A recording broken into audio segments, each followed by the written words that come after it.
मुझसे जुड़े रहने के लिए मेरे चैनल को सब्सक्राइब करना ना भूलें। तो चलिए आज के इस वीडियो में हम डब्ल्यूएच फैमिली के कुछ वर्ड्स को देखेंगे जो कि आपको किसी से कोई क्वेश्चन करने में, कोई सवाल पूछने में काम आते हैं। तो चलिए वीडियो को स्टार्ट करते हैं। देखिए, यदि आपको ये वर्ड्स नहीं आते हैं तो समझ लीजिए कि आप किसी से कोई क्वेश्चन ना तो कर सकते हैं, ना पूछ सकते हैं, ना ही लिख सकते हैं। तो चलिए वीडियो को स्टार्ट करते हैं। तो सबसे पहले हम ये देखेंगे कि इसके जो सेंटेंसेज बनेंगे उनको बनाने का स्ट्रक्चर क्या होगा, क्या फॉर्मूला होगा उन सेंटेंसेज को बनाने का। तो देखिए यहाँ पर मैंने लिखा हुआ है सबसे पहले डब्ल्यूएच। सबसे पहले आपको डब्ल्यूएच फैमिली वर्ड लिखना है। डब्ल्यूएच फैमिली वर्ड का मतलब जैसे कि व्हाट, वेयर, वाई, हाउ, इस तरह के वर्ड्स आपको सबसे पहले लिखने हैं। उसके बाद आपको अपनी हेल्पिंग वर्ब लिखनी है। हेल्पिंग वर्ब जैसे कि has, have, is, am, are, do, does, can, should. यहाँ पर हेल्पिंग वर्ब भी आ सकती है और मॉडल वर्ब भी आ सकती है। ठीक है, ये दोनों डिपेंड करेगा कि आपका जो सेंटेंस है वो मॉडल वर्ब से बना हुआ है या टेंसेस से मिलकर बना हुआ है। और एक बात और, यहाँ पर जो हेल्पिंग वर्ब है ना, ये कई बार क्या करती है, ये जो डब्ल्यूएच फैमिली वर्ड्स है ये नहीं होता, कई बार यही सबसे आगे होती है। तो आपको इस बात से घबराना नहीं है। यदि डब्ल्यूएच फैमिली वर्ड्स नहीं है तो आपको डायरेक्ट हेल्पिंग वर्ब से अपना क्वेश्चन पूछना स्टार्ट करना है। ठीक है, उसके बाद आपको सब्जेक्ट लिखना है। जब आप सब्जेक्ट लिख दोगे उसके बाद आपको वर्ब लिखनी है। अब यहाँ पर देखिए, ये जो सब्जेक्ट और वर्ब है ये होते क्या है। सब्जेक्ट वो होता है जो कि आपके काम को करता है। अब यहाँ पर देखिए सब्जेक्ट कैसे कैसे होते हैं, जैसे ही, सी, इट, आई, वी, यू, दे या किसी व्यक्ति का नाम, ये सब आपके सब्जेक्ट के अंदर आते हैं। ठीक है, उसके बाद आपको वर्ब जो लिखनी है ना, वर्ब का मतलब होता है ये जो सब्जेक्ट है ना जिस काम को करता है, तो वो जो काम होता है ना उसी को वर्ब कहते हैं। अब वर्ब जैसे कि प्ले, गो, कम, पुट, इस तरह के वर्ड्स आपने देखे होंगे। प्ले का मतलब होता है खेलना, गो का मतलब होता है जाना, कम का मतलब होता है आना। इस तरह के जो वर्ड्स होते हैं ये सब आपके वर्ब के अंदर आते हैं। उसके बाद आपको क्या करना है, ऑब्जेक्ट लिखना है। और आपके जो सेंटेंस में वर्ड्स बच जाते हैं, कुछ ऐसे वर्ड्स होते हैं ना जो बच जाते हैं, उन सबको आपको लास्ट में लिख देना है अदर वर्ड्स करके। ठीक है, समझ में आ गया। तो इस तरह से आपको अपने सेंटेंस को फ्रेम करना है। अब चलिए आगे बढ़ते हैं। आगे बढ़ने से पहले मैं आपको एक बार बता दूं कि हमारा जो कोर्स है ना उसका लिंक आपको नीचे डिस्क्रिप्शन बॉक्स में मिल जाएगा। इसमें हमने बेसिक से एडवांस लेवल तक इंग्लिश ग्रामर को कवर किया है। इंग्लिश के सभी क्लास नोट्स आपको मिलेंगे, बच्चों के साथ प्रैक्टिस करने का मौका, A to Z video lectures, practice quiz, course certificate, सब कुछ आपको मिलेगा। लिंक मिलेगा डिस्क्रिप्शन बॉक्स में, वहां से जाकर आप इसको ज्वाइन कर सकते हैं। क्या इन हम डब्ल्यूएच फैमिली वर्ड्स कहते क्यों हैं? तो देखिए, डब्ल्यूएच फैमिली वर्ड्स के अंतर्गत वैसे शब्द आते हैं जिनमें डब्ल्यू और एच अक्षर होते हैं। जितने भी ऐसे शब्द हैं जिनमें डब्ल्यू और एच दोनों हैं वो क्या क्या कहलाते हैं? डब्ल्यूएच फैमिली वर्ड्स कहलाते हैं। ठीक है, अब देखिए यहाँ पर ये जितने भी वर्ड्स हैं इन सब में डब्ल्यू एच आपको मिलेगा ही मिलेगा। इसीलिए इनको एक जैसे वर्ड्स को डब्ल्यूएच वर्ड्स की फैमिली बोलते हैं। ठीक है, ऐसे शब्दों की एक परिवार, एक समूह, इस तरह से बोलते हैं। अब जैसे कि वट है, वट का मतलब क्या होता है, और एक इसका मतलब होता है जो। वट का मतलब क्या और जो। अब जैसे वाई है, वाई का मतलब होता है क्यों। इनको हम आगे एग्जांपल से भी देखेंगे। यहाँ पर मैं सिर्फ आपको थोड़ा सा बता रहा हूं। व्हेन का मतलब होता है कब और जब। वेयर का मतलब होता है कहां और जहां। इसी तरह से हाउ का मतलब होता है कैसे, और हु का मतलब होता है कौन या फिर जो। अब देखिए, जो हु है ना इसको हम व्यक्ति के लिए यूज करते हैं, और जो विच है इसको हम किसी वस्तु के लिए यूज करते हैं जो निर्जीव वस्तु होती है। दोनों का मतलब सेम होता है, हु और विच दोनों का मतलब सेम होता है, कौन या कौन सा या फिर जो। ठीक है, अब हुज का मतलब होता है किसका या फिर जिसका। अब चलिए इनको देखते हैं अच्छे से। तो सबसे पहले हम देखेंगे वट एवर। वट एवर का क्या मतलब होता है। वट के साथ यहाँ पर एवर लगकर आया है, इसका मतलब होता है जो कुछ भी। कई बार आप बोलते हैं ना, जो कुछ भी तुम बोल रहे हो ना, मैं तुम्हें बाद में बता दूंगा, जो कुछ भी तुम कह रहे हो, कर रहे हो, तो वट एवर होता है उसका मतलब। देखिए, जो कुछ भी तुम कर रहे हो तो मतलब whatever you are doing, whatever you are doing, जो कुछ तुम कर रहे हो। जो कुछ भी तुमने कहा, what ever you sad, what ever you sad. ऊपर वाला जो सेंटेंस है ये वाला आपका प्रेजेंट का कंटिन्यूअस है, और जो नीचे वाला है ये पास्ट का इंडेफिनिट है। समझ में आ गया। जो कुछ भी तुमने कहा वट एवर यू सेड, और जो कुछ भी तुम कर रहे हो whatever you are doing, इस तरह से। नेक्स्ट है वेन एवर। अब देखिए, वेन के साथ एवर लग कर आया है, इसका मतलब है जब कभी। कई बार आप बोलते हैं ना, जब कभी भी तुम आओगे मुझे बता देना, जब कभी भी तुम जाओगे मुझे बता देना, बोलते हो ना कई बार। तो वेन एवर का मतलब होता है जब कभी। देखिए, जब कभी तुम आओ, वेन एवर यू कम, है ना, बोलते हैं ना, tell me whenever you come, let me know whenever you come, इस तरह से बोलते हैं। जब कभी वो देखे तो बोलोगे वेन एवर सी वॉचेस, जब कभी वो देखे वेन एवर सी वॉचेस। तो इस तरह से आप वेन एवर का इस्तेमाल कर सकते हैं जब कभी वाले सेंस में। नेक्स्ट है वट लाइक। देखिए, वट के साथ लाइक है, लेकिन यहाँ पर बीच में मैंने कुछ डैश डैश दिया हुआ है।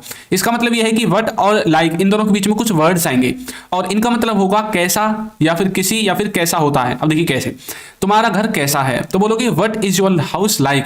मतलब आप उसे ऐसा पूछना चाहते हैं कि तुम्हारा घर किसके जैसा दिखता है, किसके जैसा देखने में लगता है। What is your house like, इस तरह से। वहां मौसम कैसा है, तो बोलोगे what is the weather like there, what is the weather like there, वहां पर मौसम कैसा है। तुम्हारे दोस्त कैसे दिखते हैं, तो बोलोगे what does your friend look like, what does your friend look like, तुम्हारे दोस्त कैसे दिखते हैं। तो इस तरह से आप व्हाट और लाइक का इस्तेमाल करेंगे। नेक्स्ट है व्हाट अबाउट। व्हाट के साथ अबाउट का प्रयोग। इसका मतलब होता है किसी के बारे में, जब आप किसी के बारे में कुछ बताते हैं या फिर किसी से कुछ पूछते हैं। जैसे कि आप लोग किस बारे में बात कर रहे हैं, तो बोलेंगे what are you talking about. What are you talking about, आप लोग किसके बारे में बात कर रहे हैं, वह किस बारे में पूछ रहा था। तो what was he asking about, what was he asking about, वो किसके बारे में पूछ रहा था। ठीक है, इस तरह से। अब देखिए यहाँ पर जो ये अबाउट हमने पीछे लिखा है, व्हाट आगे लिखा है ना, इसको आप एक साथ लिखकर भी बना सकते हैं। जैसे अभी हमने बोला था आप लोग किस बारे में बात कर रहे हैं, तो आप बोल सकते हैं what about are you talking, what about are you talking. इस तरह से आप इसको बोल सकते हैं, व्हाट अबाउट को एक साथ लिखकर। जरूरी नहीं है व्हाट आगे लिखा अबाउट पीछे लिखा, ठीक है, ऐसा भी जरूरी नहीं है। वह किस बारे में पूछ रहा था, तो बोलेंगे what about was he asking, what about was he asking, वो किसके बारे में पूछ रहा था। इस तरह से आप व्हाट अबाउट का इस्तेमाल करेंगे। नेक्स्ट देखिए, अब हम देखेंगे कि जैसे आप डब्ल्यूएच फैमिली वर्ड्स देखते हैं, उनके साथ ही अलग अलग आपको वर्ड मिलते हैं ना, कई बार अनटिल मिलता है, कई बार since, from, for, with, for, about, इस तरह के वर्ड्स मिलते हैं आपको। तो ये आपके प्रीपोजिशन के अंदर आते हैं, है ना। तो हम डब्ल्यूएच फैमिली वर्ड्स को प्रीपोजिशन के साथ भी देखेंगे। अब जैसे हाउ मच होता है, हाउ मच का मतलब होता है कितना, जिन्हें गिना नहीं जा सकता। कितना मतलब जिन्हें गिना नहीं जा सकता। अब जैसे अंटिल व्हेन है, अंटिल व्हेन का मतलब होता है कब तक। और यहाँ पर जो तीन वर्ड हैं, सिंस व्हेन, फ्रॉम व्हेन और फॉर हाउ लॉन्ग, इन तीनों का मतलब है कब से। विद हुम, इसका मतलब होता है किसके साथ। फॉर हुम, इसका मतलब होता है किसके लिए। अबाउट हुम, इसका मतलब होता है किसके बारे में। इस तरह से आप इनको समझ सकते हैं, ठीक है। तो चलिए देखते हैं हम सबसे पहले हु का प्रयोग। हु का प्रयोग मतलब, हु का मतलब क्या होता है, हु का मतलब होता है कौन। देखिए जब आप किसी के बारे में कुछ पूछते हैं, अभी मैंने आपको बताया था हु का मतलब कौन। जैसे कि वहां कौन गया, तो मतलब आप बोलोगे who has gone there, who has gone there, वहां कौन गया है। कौन कौन आ रहा है, तो बोलोगे who all are coming, who all are coming. मेरी किताब किसके पास है, who has my book, who has my book. उस घर में कौन है, कई बार आप बोलते हैं भाई उस घर में कौन है। Who is there in that house, who is there in that house, उस घर में कौन है। इस तरह से। नेक्स्ट है हुम का प्रयोग। हुम का मतलब होता है किसे या फिर किसको। देखिए तुम किसे ढूंढ रहे हो, तो बोलेंगे whom are you looking for, whom are you looking for, तुम किसे ढूंढ रहे हो, वह किसके लिए यह लाई है। तो बोलोगे फॉर हुम has she brought it, for हुम हैज शी ब्रॉट इट, वह इसे किसके लिए लाई है, वह किससे पूछ रही है। तो बोलोगे हुम इज शी आस्किंग, हुम इज शी आस्किंग, वह किससे पूछ रही है। इस तरह से। नेक्स्ट है तुमने किसकी सहायता की, तो बोलोगे हुम डिड यू हेल्प, हुम डिड यू हेल्प, तुमने किसकी सहायता की। तो इस तरह से आप हुम का प्रयोग और हु का प्रयोग दोनों का प्रयोग कर सकते हैं। नेक्स्ट है व्हाट का प्रयोग प्रोनाउन के साथ। देखिए कैसे। अब जैसे व्हाट एल्स, व्हाट एल्स का मतलब क्या होता है, व्हाट एल्स का मतलब होता है और क्या। जैसे आप कई बार बोलते हैं ना और क्या चाहिए आपको, इसके अलावा और क्या चाहिए, है ना। तो एंड व्हाट नॉट, इसका मतलब होता है और क्या नहीं। सो व्हाट, सो व्हाट का मतलब होता है तो क्या। व्हाट देन, इसका मतलब होता है तब क्या। और वट एवर का मतलब होता है जो भी, जो कुछ भी, चाहे जो भी। इस तरह से आप इसको यूज कर सकते हैं। नेक्स्ट वर्ड है हमारा हाउ मेनी। हाउ मेनी का मतलब होता है कितने, जो वस्तु गिनी जा सके। इसका मतलब है कि जिन वस्तुओं को हम गिन सकते हैं ना एक एक करके, उन सबको हम हाउ मेनी के द्वारा बता सकते हैं। जैसे कि कितने आदमी थे, how many people, how many people, है ना। तुम कितने दिन लोगे, यानी कि इस काम को करने में आप कितने दिन लोगे, इनको गिना जा सकता है दोनों को। तो बोलोगे how many days will you take, how many days will you take, कितने दिन लोगे, ठीक है। नेक्स्ट है हुएवर। हुएवर का मतलब होता है जो कोई भी। जैसे आप बोलते हैं ना जो कोई भी तुम हो ना, तो मैं बाद में देख लूंगा। जो कोई भी हो मतलब तुम जो कोई भी हो, तो बोलोगे whoever you are, whoever you are, ठीक है ना। जो कोई पहले आएगा, whoever comes first, whoever comes first, जो कोई भी पहले आएगा। इस तरह से आप हुएवर का इस्तेमाल करेंगे। अब चलिए देखते हैं हाउ मेनी का प्रयोग। हाउ मेनी का मतलब होता है कितना, कितनी या फिर कितने। जैसे कि आप कितने अंडे एक दिन में खा सकते हैं। कई बार पूछते हैं ना, जैसे सर्दियां चल रही हैं, ठंडी चल रही है, तो कई बार पूछ सकते हैं भाई कितने अंडे खा लेते हो एक दिन में। तो बोल सकते हैं how many eggs can you eat in a day, how many eggs can you eat in a day, वह कितनी भाषाएं जानती है। तो बोलोगे how many languages does she know, how many languages does she know, कितने लड़कों के साथ आप वहां गए थे। तो बोलोगे with how many boys had you gone there, with how many boys had you gone there, सप्ताह में कितने दिन होते हैं। तो बोलोगे how many days are there in a week, how many days there in a week, मतलब सप्ताह में कितने दिन होते हैं। इस तरह से आप हाउ मेनी का इस्तेमाल करेंगे। नेक्स्ट है व्हेन का प्रयोग। व्हेन का मतलब होता है जब आप समय के बारे में पूछते हैं, यानी कि कब। जैसे कि आप कब पटना जा रहे हैं, तो बोलोगे when are you going to Patna, when are you going to Patna. आपके पिताजी कब सोते हैं, तो बोलोगे when does your father go to bed, when does your father go to bed. आप कब से लिख रहे हैं, तो बोलोगे since when have you been writing this, since when have you been writing this, आप इसे कब से लिख रहे हैं, वह कब से गायब थी। तो बोलोगे since when had she been absent, since when had she been absent, यानी कि वो कब से गायब थी। नेक्स्ट वर्ड है वाई। वाई का मतलब होता है क्यों। जब आप किसी से किसी चीज का कारण पूछते हैं, जैसे कि वह वहां क्यों है, तो बोलोगे why is he there, why is he there, आप वहां क्यों गए थे, why had you gone there, why had you gone there, आप वहां क्यों गए थे, इस तरह से। समझ में आ गया। नेक्स्ट है विच, विच का मतलब होता है कौन सा, जैसे कि उनमें से कौन सी, मतलब उनमें से कौन तुम्हारी कलम है, कलमे है, कौन सा तुम्हारा पेन है, कई बार पूछते हैं ना। तो which of them is your pen, हम में से कौन तुम्हारा भाई है, तो which of us is your brother, which of us is your brother, तुम में से कौन जाना चाहता है, तो which of you want to go, which of you want to go, तुम में से मतलब तुम में से किसे वह जानता है, तो बोलोगे which of you does he know, which of you does he know. तो नेक्स्ट वर्ड है आपका हुज, हुज का मतलब होता है किसका, यह किसका है, यानी कि यह किताब किसका है, यह किताब किसकी है, कई बार बोलते हैं ना। तो बोलोगे whose is this book, whose is this book, वह मोबाइल किसके हैं, तो हुज इज दैट मोबाइल, ठीक है, यह किसकी है, तो हुज इज दिस, तो इस तरह से आप हुज का इस्तेमाल कर सकते हैं। समझ में आ गया। नेक्स्ट है एट व्हाट टाइम, जिसका मतलब होता है किस समय, जैसे क्या बोलते हैं ना तुम कब आ रहे हो, किस समय आ रहे हो, तो बोलोगे at what time are you coming, at what time are you coming, वह किस समय आएगी, तो at what time will she come, at what time will she come, तो इस तरह से आप एट व्हाट टाइम का इस्तेमाल करेंगे।